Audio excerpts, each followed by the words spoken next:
So Ethereum has been pumping recently and everybody's talking about it. It reached a new all-time high. The last time it did, it was in 2021, so it took it a long time to reach a new all-time high compared to Bitcoin that did it a few times during this period. But now everybody's talking about Ethereum. Everybody's saying that Ethereum is going to flip Bitcoin and Ethereum has good future price appreciation, which could happen, but it's not gonna overtake Bitcoin, and Ethereum is still not sound money. I mean, they call it ultrasound money, but I'm here to remind you that Ethereum is actually ultrasound trash money.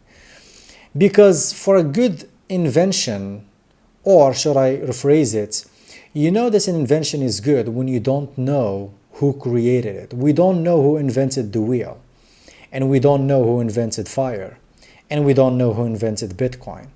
But we do know who invented Ethereum, and Ethereum has a face. And the face of Ethereum is, of course, Vitalik. So this is the face of Ethereum. This is the face that I wouldn't trust with $100, let alone my entire net worth.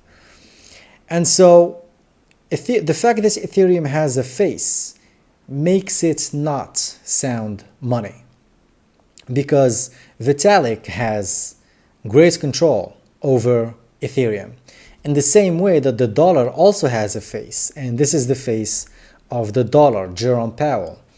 And just like Jerome Powell and the Federal Reserve and their ability to manipulate the dollar and to manipulate interest rates and to manipulate the monetary policy of the dollar, Vitalik also has great influence and great power on how Ethereum functions and the monetary policy of Ethereum, which, by the way, has been changing since forever.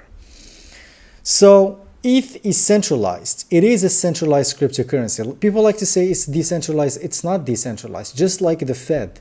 You know, the Fed, they say it's decentralized. They have like 12 branches and they discuss on all of this stuff. No, it's centralized. The same way that ETH is centralized. Vitalik and the Ethereum Foundation has way more control and influence over the monetary policy of Ethereum than anything else. And Vitalik is the Fed chair of Ethereum, so we can't say it's decentralized. And like I've said, the monetary policy of Ethereum has never been stable, and it's been changing since forever. Unlike Bitcoin that has a fixed monetary policy, we know that it has 21 million Bitcoin, and it's not going to change anytime soon, and it's going to be the same supply forever. We know that the issuance schedule is fixed and it's not going to change. We know that block reward gets halved every 4 years. And so the monetary policy of Bitcoin is fixed, whereas the monetary policy of Ethereum has been changing since forever. So it started with 72 million ETH created at launch and allocated to insiders, dev fund, and ICO buyers. And then it was based, the consensus mechanism at the time was based off of proof of work, just like Bitcoin. But the block rewards was cut multiple times, from 5 ETH to 3 to 2. And then they decided to do the merge and switch to proof of stake, which basically gives more control to the insiders who got a lot of Ethereum from at launch. And so the funny thing about the supply of Ethereum since the merge is that it's actually increased.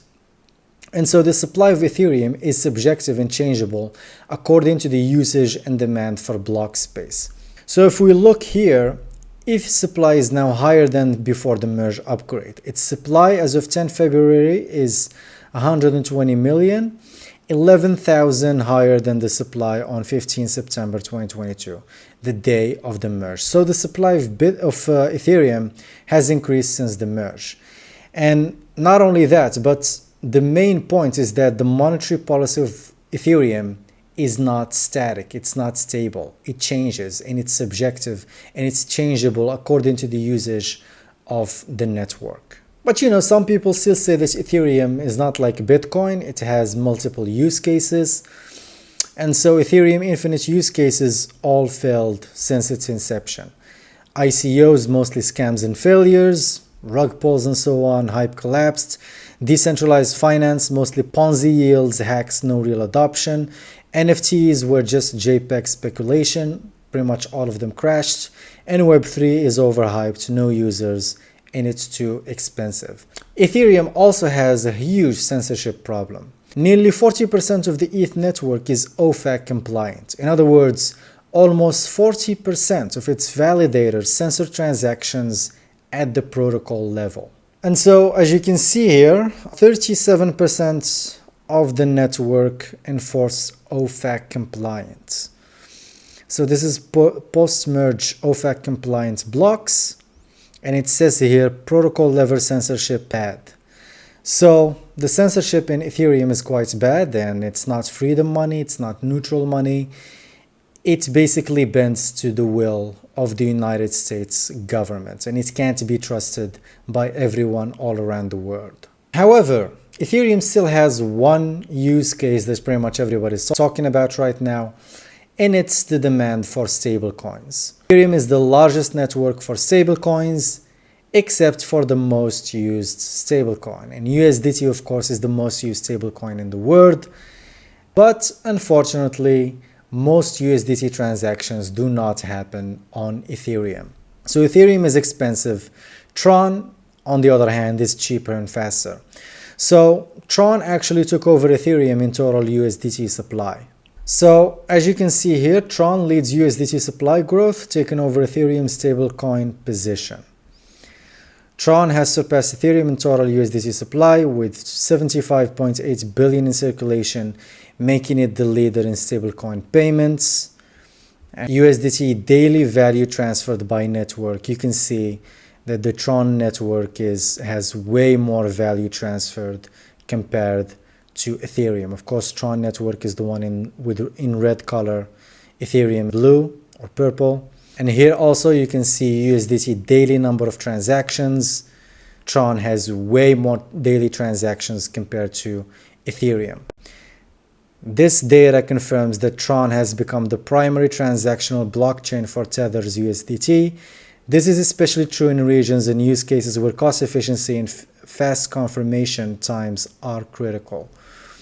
Now, of course, USDT is the most used stablecoin, and Tether is the most profitable company in history. And most of stablecoin, or should I say most of USDT transactions, do not happen on Ethereum. But the most important thing is that Ethereum historically has been trending down against Bitcoin. So if we look at the price, so as you can see, if we look at the price of Ethereum denominated in Bitcoin, we will see that it's been going down overall, especially since the merge. So the merge happened on 15 September 2022, basically starting from here. So basically from here, since the merge, Ethereum has been trending down against Bitcoin. Now it's pumping again, but it's also pumped a few times before. That doesn't mean anything. The fact that Ethereum is not sound money, let alone ultrasound money, makes it inferior to Bitcoin. Of course, that's not to mention all the other problems I mentioned, like censorship and centralization and the fact that it has a face. And it's basically similar to the dollar. It's no different than the dollar, and it's more expensive. So I don't see any reason why anyone would want to use Ethereum as money. I don't see why anyone would want to invest in Ethereum. Ethereum is not ultrasound money, it's ultra trash money, and you shouldn't be buying it, and you shouldn't be investing your money in Ethereum. So don't get distracted, don't get tempted by this recent pump. Stay focused, buy Bitcoin, buy the hardest money the world has ever seen, and you will thank yourself 5-10 years from now. That's all I have to say in this video. Let me guys know what you think in the comments below, and see you in the next one. Take care.